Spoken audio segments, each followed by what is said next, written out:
Всем привет. Hamma xavotir olganlarga rahmat.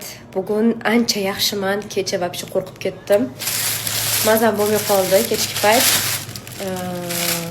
Qanaqadirchi ichimdan titroq bo'lib ketdi. Xuddi nimadandir qo'rqyapman deb titrayapman, lekin общий holatim yaxshi-da. Hech qatim og'rimayapti. Isitmam bor, lekin sovqatib, bo'lmayapman-da. Hech qatim og'rimayapti. Просто tana mandrash bo'lyapti-da. Endi men o'zimcha o'yladim, suvsizlandim deb o'yladim. Chunki isitmam, men shu bir haftadan beri mazam bo'lmayapti deyotgan bo'lsam, umuman tushgani yo'q. 37,5 bo'lib turdi, qimirlamasdan.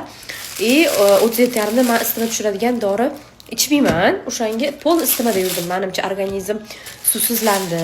Men o'zi kam suv ichaman-da. O'shani kecha keyin bosib suv ichdim. Короче, ChatGPT menga suv ichgin deb maslahat berdi. Ancha yaxshi bo'ldim. Sizlar ham suv ko'p-ko'p ichishga harakat qilinglar. Mendagi